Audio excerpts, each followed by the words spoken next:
अस्सलाम वालेकुम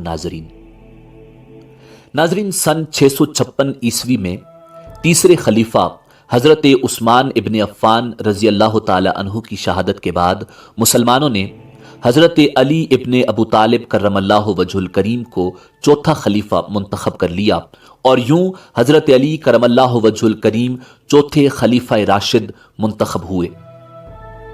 हज़रत अली करमल्लाहु वजहुल करीम की ये खिलाफत फूलों की सेज साबित न हो सकी, क्योंकि रसूलुल्लाह सल्लल्लाहु अलैहि वसल्लम की ज़ोजा उम्मुल मोमिनीन सैयदा आयशा सिद्दीक़ा रज़ी अल्लाह ताला अन्हा और हज़रत उस्मान इब्न अफ़्फ़ान रज़ी अल्लाह ताला अन्हो के कबीले की जानिब से हज़रत मुआविया इब्न अबू सुफ़ियान रज़ी अल्लाह ताला अन्हो ने हज़रत अली करमल्लाहु वजहुल करीम की खिलाफत को कबूल नहीं किया था। उनका मुतालबा था कि पहले हज़रत उस्मान रज़ी अल्लाह ताला अन्हो के कातिलीन को सजा दी जाए, जिसके बाद हज़रत अली करमल्लाहु वजहुल करीम को दो बड़ी जंगें जमल और सफ़ीन लड़ना पड़ी। 644 ईस्वी में दूसरे खलीफा राशिद हज़रत उमर इब्न ख़त्ताब रज़ी अल्लाह ताला अन्हु की शहादत के वक्त इस्लामी खिलाफत की सरहदें ट्यूनस से लेकर मौजूदा पाकिस्तान यानी बर्रे सगीर पाक व हिंद तक फैली हुई थी। हज़रत उमर रज़ी अल्लाह ताला अन्हु की शहादत के बाद हज़रत उस्मान इब्न अफ़्फ़ान रज़ी अल्लाह ताला अन्हु तीसरे खलीफा राशिद मुंतखब हुए। हज़रत उस्मान रज़ी अल्लाह ताला अन्हु हज़रत उमर रज़ी अल्लाह ताला अन्हु की निस्बत बेहद नर्म थे।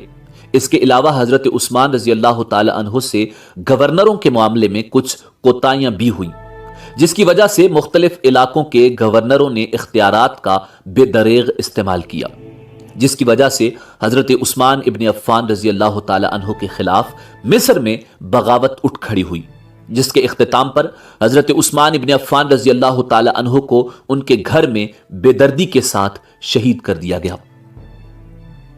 नाज़रीन, हज़रत उस्मान इब्न अफ़्फ़ान रज़ी अल्लाह ताला अन्हु की मज़लूमाना शहादत के बाद मदीना के लोगों ने हज़रत अलीउल मुर्तज़ा करमल्लाहु वजहुल करीम को नया खलीफा चुन लिया और यूं 18 जून सन 656 ईस्वी में हज़रत अली करमल्लाहु वजहुल करीम खलीफा राशिद मुंतखब हुए।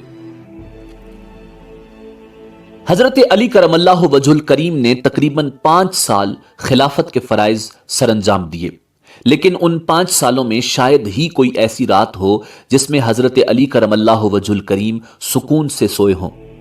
हज़रत अली करमल्लाहु वजहुल करीम ने खलीफा बनने के बाद दारुल खिलाफा को मदीना से कूफा मुंतकिल किया। खलीफा बनने के बाद हज़रत अली रज़ी अल्लाह ताला अन्हु के खिलाफ पहली बगावत उठ खड़ी हुई, जिसमें हज़रत तल्हा रज़ी अल्लाह ताला अन्हु, हज़रत ज़ुबैर रज़ी अल्लाह ताला अन्हु और उम्मुल मोमिनीन सैयदा आयशा सिद्दीक़ा रज़ी अल्लाह ताला अन्हा सर फहरिस्त थी।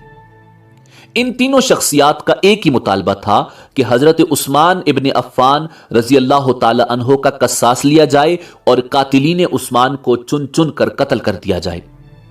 उस मुतालबे में हज़ारों मुसलमान हज़रत आयशा सिद्दीक़ा रज़ी अल्लाह ताला अन्हा के झंडे तले हज़रत उस्मान रज़ी अल्लाह ताला अन्हु के क़सास के लिए जमा हो गए। मक्का में हज़रत अली करमल्लाहु वजहुल करीम के हामी तादाद में ज़्यादा थे, जिसकी वजह से हज़रत आयशा सिद्दीक़ा रज़ी अल्लाह ताला अन्हा अक्टूबर 656 ईस्वी में अपने आमियों के साथ बसरा चली गईं। बसरा में हज़रत अली करमल्लाहु वजहुल करीम के आमियों की तादाद ज़्यादा थी। अहले बसरा की आंखें तब खुली जब दिसंबर में हज़रत आयशा सिद्दीक़ा रज़ी अल्लाह ताला अन्हा ने अपने आमियों के साथ बसरा शहर के बाहर पड़ाव डाला। बसरा शहर के बाहर हज़रत तल्हा रज़ी अल्लाह ताला अन्हु और हज़रत ज़ुबैर रज़ी अल्लाह ताला अन्हु ने क़सासे उस्मान पर पुरजोर तकरीरें की, जिसके बाद अहले बसरा 2 हिस्सों में तकसीम हो गए। कुछ लोग हज़रत आयशा सिद्दीक़ा रज़ी अल्लाह ताला अन्हा के आमी थे और कुछ लोग हज़रत अली करमल्लाहु वजहुल करीम के आमी थे।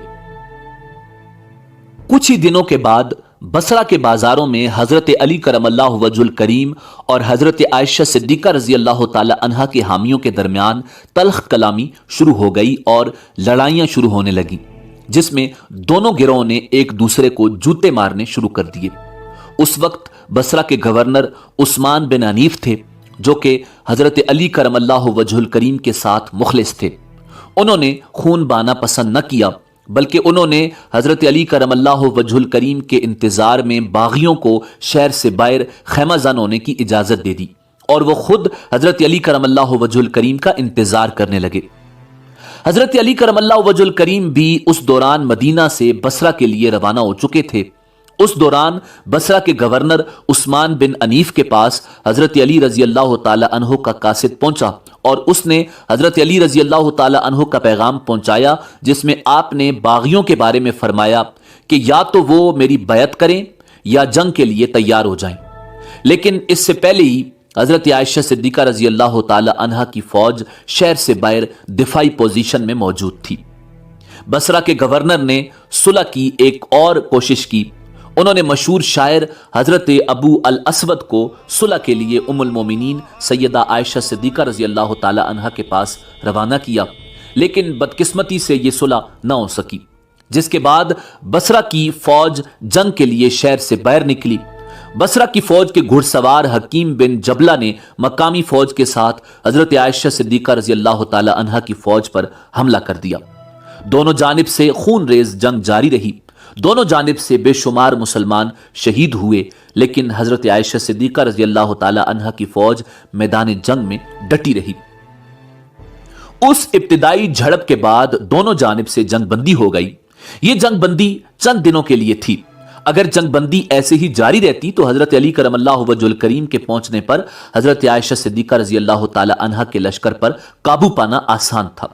اس لیے حضرت طلحہ رضی اللہ تعالی عنہ کے مشورے پر سپاہیوں کا ایک معمولی دستہ بصرہ شہر میں خاموشی کے ساتھ داخل ہوا۔ بصرہ کے گورنر عثمان بن انیف جب مغرب کی نماز کی ادائیگی کے لیے گھر سے باہر نکلے تو اس دستے نے اچانک حملہ کر کے گورنر بصرہ کو اغوا کر کے پڑاؤ میں لے گئے۔ اگلی صبح حضرت زبیر رضی اللہ تعالی عنہ کے بیٹے عبداللہ نے ایک دستے کو ساتھ لیا اور شہر کے ایک حصے پر حملہ کر دیا جہاں خوراک کا ذخیرہ موجود تھا۔ اس حملے میں چند مسلمان غلام بھی شہید ہو گئے جنہیں سندھ کی مہم سے غلام بنا کر لایا گیا تھا۔ اس کے بعد حکیم بن جبلہ اپنی فوج کے ساتھ حضرت عائشہ صدیقہ رضی اللہ تعالی عنہ کے پڑاؤ میں جا پہنچے اور انہوں نے حضرت عبداللہ سے گورنر بصرہ عثمان کی رہائی کا مطالبہ کیا، لیکن حضرت عبداللہ نے گورنر بصرہ کی رہائی سے صاف صاف انکار کر دیا، جس کے بعد حضرت حکیم بن جبلہ نے 700 کی مختصر فوج کے ساتھ حملہ کر دیا، لیکن کچھ ہی دیر میں حکیم بن جبلہ تینوں طرف سے باغی سپاہیوں کے گھیرے میں آ گئے۔ حکیم بن جبلہ آخری سانس تک بڑی بہادری کے ساتھ جنگ لڑتے رہے۔ اس حملے میں حکیم، ان کا بیٹا اور ان کے بے شمار سپاہی شہید ہو گئے۔ اس کے بعد بصرہ پر حضرت عائشہ صدیقہ رضی اللہ تعالی عنہ کی فوج کا قبضہ ہو گیا۔ ادھر دوسری جانب حضرت علی رضی اللہ تعالی عنہ اپنی فوج کے ساتھ بصرہ کی جانب پیش قدمی کر رہے تھے۔ حضرت عائشہ صدیقہ رضی اللہ تعالی عنہ نے مقامی قبائل کو قصاص عثمان کے لیے لشکر میں شامل ہونے کی دعوت دی، جس کو چند قبائل نے قبول کر لیا۔ اس کے بعد حضرت عائشہ صدیقہ رضی اللہ تعالی عنہ نے کوفہ کے گورنر حضرت ابو موسیٰ کو لشکر میں شامل ہونے کی دعوت دی، لیکن ابو موسیٰ اس جنگ میں غیر جانبدار رہے، جس کے بعد حضرت علی رضی اللہ تعالی عنہ نے ابو موسیٰ کو معزول کرتے ہوئے اپنے بیٹے امام علی مقام امام حسین ابن علی علیہ السلام کو کوفہ روانہ کر دیا۔ 5 دسمبر کو حضرت علی کرم اللہ وجہ الکریم اپنے 10,000 کے لشکر کے ساتھ میدان جنگ میں جا پہنچے۔ جنگ سے پہلے مولا علی علیہ السلام نے صلح کے لیے حضرت طلحہ و زبیر رضی اللہ تعالی عنہم سے بات چیت کی کوشش کی، جس کے نتیجے میں فریقین کے مابین صلح ہو گئی، جس کے بعد امیر المومنین حضرت علی کرم اللہ وجہ الکریم نے وہاں سے کوچ کا ارادہ کیا۔ حضرت علی علیہ السلام نے اعلان کرتے ہوئے فرمایا، اے لوگو سنو، کل میں یہاں سے کوچ کرنے والا ہوں۔ آپ کی مراد بصرہ جانے کی تھی۔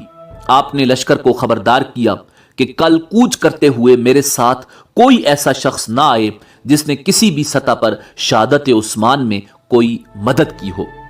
حضرت علی کرم اللہ وجہ الکریم کے لشکر میں بھی خوارج موجود تھے جو کہ کسی بھی فتنے کا باعث بن سکتے تھے۔